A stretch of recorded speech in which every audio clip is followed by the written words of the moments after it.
Bom, vamos lá, pessoal. Meu nome é Diego Medeiros Guedes. Tenho um site farmacêuticodiego.com, conta no Instagram, no Facebook, Farmacêutico Diego. E trago sempre dicas sobre a área de farmácia, mas sobretudo sobre a atuação clínica do farmacêutico. Então, estou lançando essa live aqui no Periscope para saber como nós farmacêuticos podemos começar a atuação clínica. Contar um pouco da minha história para vocês. Eu sou farmacêutico, trabalho na Secretaria de Saúde do Estado de Pernambuco, mas eu trabalho na parte administrativa, trabalho com a parte de ações judiciais. Então eu faço pareceres técnicos subsidiando a defesa do Estado em demandas judiciais. E estou montando também um consultório farmacêutico para atuar em pacientes crônicos, no acompanhamento farmacoterapêutico desses pacientes. Bom, e uma pergunta que me fazem ainda repetidamente, como eu comecei a prática clínica, desculpe, a prática clínica farmacêutica. Então, tentar em alguns tópicos aqui, eu vou estar lendo alguns tópicos aqui, viu, pessoal? Não se assustem se eu ficar olhando para baixo, mas essa é a minha bengala hoje para poder não perder o foco aqui. Bom, primeiro de tudo, por onde eu devo começar? Então, primeiro ponto, a gente deve começar por nós mesmos, como farmacêuticos. Então, mudarmos o paradigma e assumir que somos profissionais de saúde. Então, a partir do momento que assumimos que somos profissionais de saúde, a gente tem essa maior proximidade ao paciente. O que o farmacêutico é hoje? E voltando, fazendo uma análise histórica, antes de qualquer coisa. Farmacêutico antes era o boticário, aquele que manipulava as fórmulas. Passou a ser o farmacêutico manipulador. E com o advento da Segunda Guerra Mundial, no período entre guerras também, a industrialização da farmácia foi muito forte. Então, após a Segunda Guerra Mundial, uma industrialização imensa que teve, chegou-se até a cogitar, ora, se o farmacêutico não manipula mais o produto e vem o produto atrelado a uma bula, para que a gente precisa de farmacêutico? Então, as farmácias passaram a entregar caixinhas prontas, ao invés do medicamento manipulado de forma individual. Isso se tinha essa ideia equivocada, tanto é que na década de 60 o movimento clínico farmacêutico surgiu diante da necessidade dos vários internamentos hospitalares em decorrência do uso inadequado e inadvertido de medicamentos. Então, o movimento da farmácia clínica surgiu nos Estados Unidos como uma reação a uma série de eventos adversos que estavam ocasionando o uso indevido do medicamento. Então, essa mudança de paradigma deve começar primeiro por nós. Ou seja, ainda, infelizmente, nossa profissão é vista como uma profissão voltada para o produto. Então, ou seja, o farmacêutico é o profissional do medicamento, mas ele ainda não tem essa visão de atuar junto ao paciente. Então, a primeira mudança que nós temos que fazer, o primeiro começo é começar por a gente, se portar como um profissional de saúde e, a partir daí, tomar decisões tal como. Bom, segundo momento, para a gente se pergunta onde deve começar, você deve saber onde você está hoje, qual a sua posição. Então, a gente, dentro do campo de cuidado ao paciente, a gente pode estar em dois lugares, no âmbito ambulatorial e hospitalar. No âmbito hospitalar, eu não vou comentar muito, não vou tecer muitos comentários, porque é um ramo totalmente diferente e acho que foge muito do que eu vou querer trazer hoje para a gente aqui. No âmbito ambulatorial, a gente vai ter como primeiro lugar, e o mais tradicional de todos, é a farmácia comunitária, a drogaria, a farmácia de bairro ou alguma rede de farmácias, em que o farmacêutico está lá para prestar o serviço farmacêutico. E aí, e essa é a mais tradicional, óbvio, então a forma mais conhecida, mas também o farmacêutico pode atuar de forma independente. A resolução 585 do Conselho Federal de Farmácia de 2013, ela prevê que o farmacêutico pode abrir seu consultório autônomo. Ora, um consultório onde você não tem o produto é uma grande mudança do paradigma. Então, a partir daí a gente já tem um rompimento muito grande do que se entendia como farmacêutico há 50, 60 anos atrás. Ou então, o farmacêutico pode fazer o atendimento domiciliar aos pacientes. Então, A localização onde você está hoje, eu não tenho o espaço físico para fazer, montar meu consultório. Atendo domiciliarmente o paciente, sem problema algum. Eu não trabalho numa farmácia, que é o meu caso particular. Então, eu estou montando um consultório. Mas se eu não estivesse montando um consultório, atende o paciente em domicílio. Bom, aí vem a pergunta que vocês devem estar fazendo. Como que eu vou receber pacientes? Como que eu vou ganhar, dentro da lógica mercantil, por favor, clientes para poder atuar como farmacêutico? Primeiro, existe uma grande dificuldade. Ainda é pouco reconhecido o trabalho clínico do farmacêutico. Primeiramente pela profissão. Muitos farmacêuticos ainda não conhecem, ou já ouviram falar, mas não sabem a fundo do que se trata, como agir clinicamente o farmacêutico. A população tem dificuldade de entender qual é o papel do farmacêutico. Afinal, repito, historicamente o papel do farmacêutico foi atrelado ao produto, aquele que faz o medicamento. E como assim eu vou poder ir a uma consulta com um farmacêutico? O que é que ele vai fazer? Essa mesma dúvida os profissionais de saúde têm. Então, o que é que o farmacêutico vai auxiliar na terapia? Então, como receber pacientes, para você que trabalha numa farmácia comunitária, é muito mais simples, assim, aspas, simples, porque você está recebendo o paciente diretamente, de forma passiva, ou seja, você vai oferecer o serviço farmacêutico, mas ele vem antes a você pelo produto. Ele vai à farmácia comprar um medicamento, mas você oferece um serviço de aferição de pressão, medir a glicose capilar, a glicemia capilar. Você pode uma série de serviços, orientações no balcão que possam desencadear um segmento farmacoterapêutico, ou seja, um acompanhamento desse paciente crônico. Então, fica até muito mais simples de oferecer o serviço farmacêutico. Mas se você não trabalha numa farmácia comercial, numa farmácia comunitária, não tem problema, você vai ter ainda como oferecer o serviço. Agora, num consultório autônomo, e aí é muito mais difícil, você vai ter que atuar de forma ativa para poder conseguir esses pacientes. Bom, primeiro passo é fazer o boca a boca junto aos pacientes, a possíveis pacientes e pessoas que conheçam possíveis pacientes. Então, um amigo, um colega, a rede social. A rede social é uma mídia importantíssima. Então, a gente tem que ter hoje é um importante aliado para o profissional, as redes sociais. E o que eu venho fazendo também é o mais trabalhoso, mas é o que mais rende frutos. Se o paciente vem através do boca a boca, ele vem por livre e espontânea vontade. Ele está designado ali, existe uma curiosidade, o que é que o farmacêutico vai me auxiliar, o que é que ele vai fazer. Então você, a partir de uma primeira consulta, você tem que suprir as expectativas dele. Mas ele vem sem nenhuma indicação, ele vem pela curiosidade muito mais. É a indicação às vezes de um amigo que passou, só olha, tem um farmacêutico que ele pode te ajudar. Mas a segunda um segundo tipo de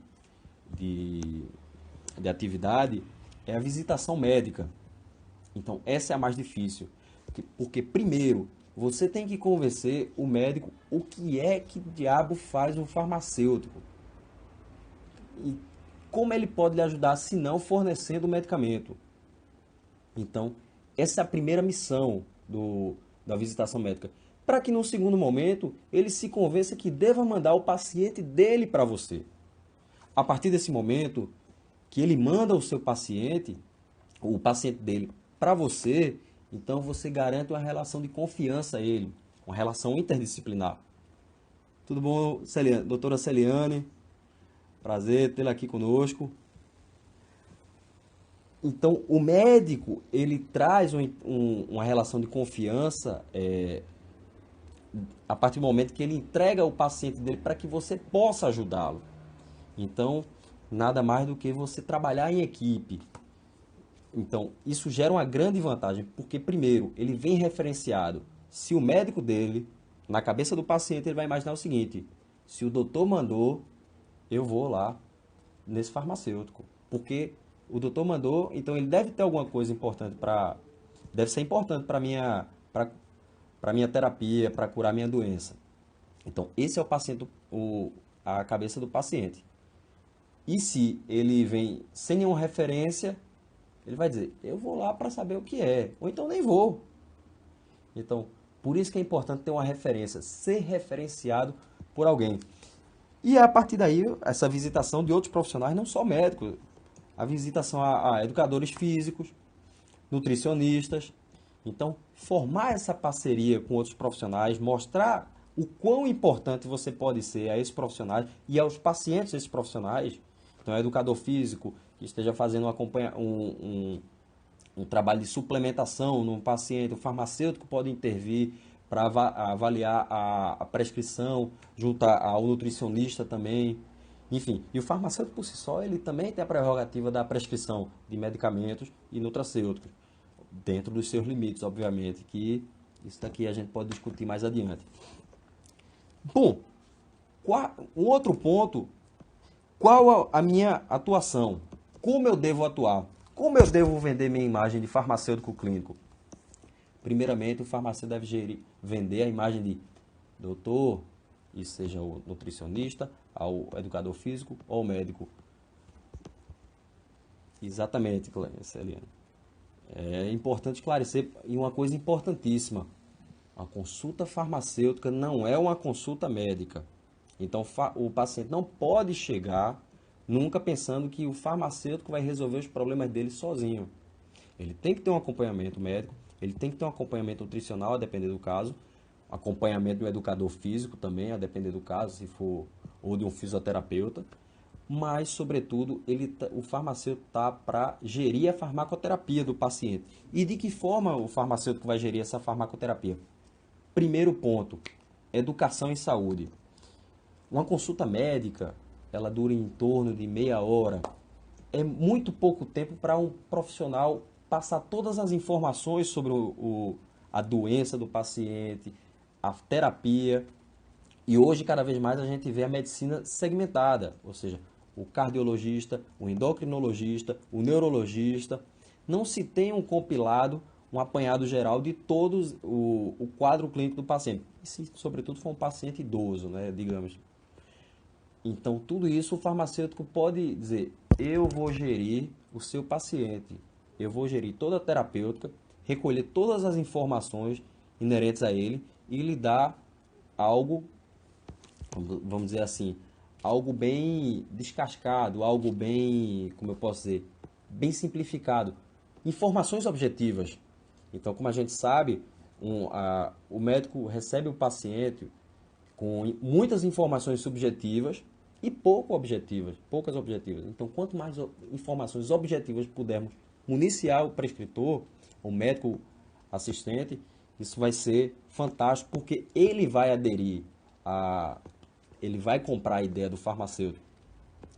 Num segundo momento, o farmacêutico, obviamente, vai vender a ideia de educador em saúde, ou seja, se o médico diz o paciente é hipertenso, você vai explicar tudo sobre hipertensão, a fisiopatologia da hipertensão, como se dá e como os medicamentos agem no seu corpo e quais são os possíveis eventos adversos. Então, a partir daí, o conhecimento técnico do farmacêutico, conhecendo a fisiopatologia da doença e conhecendo também os mecanismos de ação dos medicamentos. Então, isso é essencial. Não adianta o paciente conhecer, não adianta o paciente saber tudo sobre o medicamento, sobre a doença, se ele não aderir ao tratamento. Então, o segundo ponto, e o ponto fundamental aqui, eu até brinco dizendo que meu mantra é adesão terapêutica e adesão terapêutica. Costumo chegar para os médicos e dizer, doutor, não adianta o senhor prescrever o melhor tratamento se o paciente não adere ao tratamento.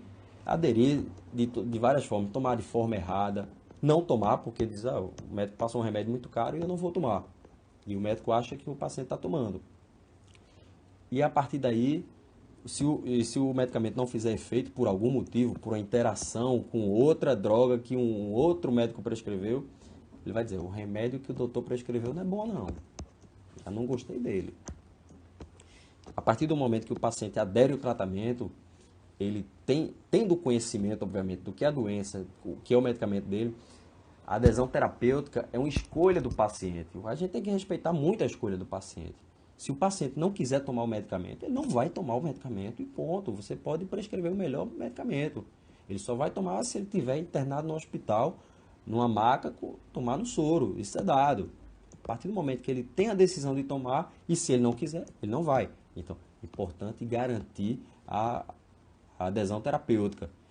E por fim, óbvio, aí existe o critério técnico. O farmacêutico vai revisar toda a farmacoterapia, dentro de critérios técnicos, avaliar interações medicamentosas, interações farmacocinéticas da droga, interações droga-alimento. Então, tudo isso nesse compilado, educação em saúde, adesão terapêutica e intervenção técnica, o farmacêutico vai vender essa ideia aos outros profissionais de saúde. O farmacêutico, ele está para servir o paciente. Porque um profissional, o médico, ele não tem capacidade de gerir completamente a farmacoterapia. O nutricionista também não tem capacidade de gerir sozinho a farmacoterapia de um paciente, ainda que haja prescrição. E um educador físico, um fisioterapeuta, um odontólogo não tem a capacidade de gerir sozinho a farmacoterapia de um paciente. Então, a gente chega numa decisão de qual paciente eu vou escolher. Qualquer paciente que pegar na rua, o farmacêutico ele acaba precisando se especializar. Até porque existe uma selva farmacológica, como a gente diz, de vários medicamentos, várias substâncias e com inúmeras apresentações. Então é um emaranhado de drogas que nós temos, além de substâncias químicas que são utilizadas na terapia, que o farmacêutico não pode deter todo esse conhecimento. É humanamente impossível. Embora o farmacêutico saiba onde buscar todas essas informações. É um profissional apto a isso. Lembrando, o farmacêutico não é um robô, não é um computador. Até descontraindo um pouco, existe a ideia de, quando se pergunta, que remédio é esse aqui? Aí trazem uma bula. Aí diz, eu às vezes digo, não sei. Nossa, que qualidade de farmacêutico, não sabe o que é isso. Mas não é, a gente não tem. Agora eu sei onde buscar todas essas informações e rapidamente a gente traz essas informações e consegue decifrar essas informações. Então, escolher um grupo para atuar é muito importante. Então, farmacêutico quer atuar no emagrecimento, ele pode fazer uma parceria com o nutricionista, com o educador físico. Então, nós já temos exemplo de farmacêuticos atuando pelo Brasil nessa área e com bons resultados. Então, é uma opção. E o farmacêutico, inclusive, podemos prescrever o tratamento medicamentoso e acompanhar junto com outros profissionais. Temos a prevenção de doenças. Então, o paciente não usa medicamento nenhum. Ou então, se usa um medicamento, algum, mas evitar a cronificação e, se possível, a prevenção da doença. Ou seja, um paciente não precisa ser hipertenso para ser acompanhado por um farmacêutico. Ele pode, preventivamente, através de mudanças de hábito, o farmacêutico prescreve medidas não farmacológicas. Então, nós, como profissionais de saúde, temos o dever, não é só o direito, é o dever de prescrever medidas não farmacológicas. Quanto menos medicamentos a população puder utilizar, melhor. Então, esse grupo de pacientes podem ser acompanhados por farmacêuticos. Idoso é um nicho interessantíssimo de trabalhar. Em geral, os idosos são polimedicados. No Brasil, no mundo, aliás, estima-se que grande parte dos idosos, 80% dos idosos acima de 65 anos utilizam medicamentos. 80% dos medicamentos dos pacientes acima de 65 anos utilizam medicamentos de uso crônico. Isso é um dado importantíssimo. E isso vai muito de encontro ao que nossa população está vivenciando. Ou seja, antigamente nós tínhamos uma pirâmide etária. Muitos jovens, poucos idosos. Hoje, daqui a 30, 40 anos, nós vamos ter, ao invés de uma pirâmide, nós vamos ter um peão. Ou seja, com vários adultos e muitos idosos. E quanto mais idosos nós tivermos, maior será o uso de medicamentos. Então, o farmacêutico gerindo essa farmacoterapia, essa terapia racional dos medicamentos, vai ter uma importância enorme nesse nicho. E aí, idosos, em geral, não só os idosos, mas todos nós temos tendência a ter hipertensão e diabetes. Então, até pela nossa fisiologia do nosso organismo, existe uma grande probabilidade de termos hipertensão e ou diabetes, não é? Uma não exclui a outra. O câncer também, infelizmente, é uma doença que, com a longevidade da população, o câncer vem sendo mais, e óbvio, o avanço da medicina também na detecção, o câncer vem sendo diagnosticado em larga escala, então a terapia de paciente, o acompanhamento farmacoterapêutico de pacientes em uso de drogas antineoplásicas, e também pode-se ter dentro da lógica da prevenção, não é? Então existe um ramo da medicina, a medicina da longevidade, medicina ortomolecular, que visa prevenir doenças neoplásicas. Nefropatia, um nicho interessantíssimo para o farmacêutico atuar. Tratamento de pacientes renais crônicos. Paciente renal crônico é um paciente que precisa uma titulação de dose constante.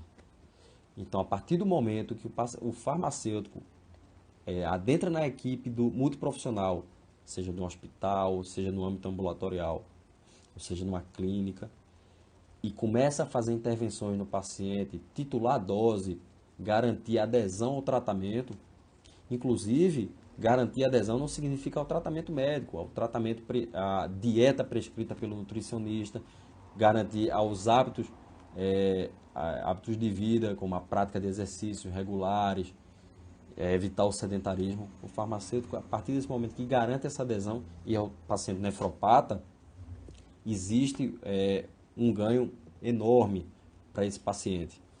Então, pessoal, para fechando aqui, gostaria do que eu trouxe para vocês hoje, algumas considerações finais. O que é preciso para o farmacêutico começar a realizar a prática clínica? Primeiramente, confiança no seu trabalho. Ele tem que ter confiança de que é um profissional de saúde e o serviço dele é de extrema importância à sociedade. Infelizmente, hoje a sociedade ainda não reconhece a fundo o papel do farmacêutico clínico, porque ainda não tem o contato. Infelizmente também a gente tem uma questão, algumas brigas com a classe médica, por um entendimento de que o farmacêutico vem suprir a classe médica. Não é nada disso, pessoal. O farmacêutico ele tem que atuar em conjunto com a equipe multiprofissional. Ele tem que ser um profissional de saúde dentro da lógica do medicamento, ou não.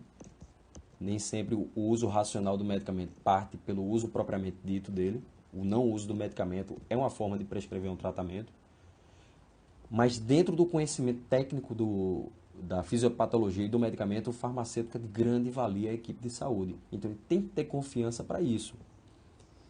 Capacidade técnica, obviamente. Então nenhum farmacêutico sem a capacidade técnica ele tem condições de desenvolver esse trabalho.